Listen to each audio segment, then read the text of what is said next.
Hello everyone. তো সবাই দেখতে পাচ্ছ এই যে পাতা বাবা, যে এই যে উনি হচ্ছে পাতা বাবা। তো দেখতে পাচ্ছ সবাই যে ওনাকে সিকিউরিটি গার্ডও দেওয়া হয়েছে। আর ওই যে উনি পাতা বাবা ওই যে পাতা নিয়ে আসছে।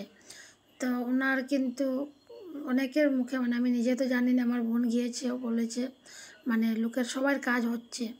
আর একটা কথা, ভিড়টা তো দেখে বুঝতেই পারছো, ওই যে উনি দেখো এখন পাতা যে বিতরণ করছে, সবাইকে দিচ্ছে। কিন্তু একটা ব্যাপার হচ্ছে কি, এত যে লোকের ভিড়, মানে আমারও লাগছে হয়তো কাজে দিচ্ছে যার কারণে এত ভিড় হচ্ছে, নাহলে লোক তো আর এত, যে দেখো লম্বা লাইনটা কীভাবে হয়েছে, এত লম্বা লাইন, মানে কি বলবো, রামকৃষ্ণনগর মরেরপুর।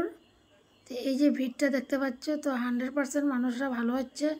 আমি বলবো সবাই যাও, গিয়ে পাতা বাবার পাতা খেয়ে ভালো হয়ে যাও, ঠিক আছে?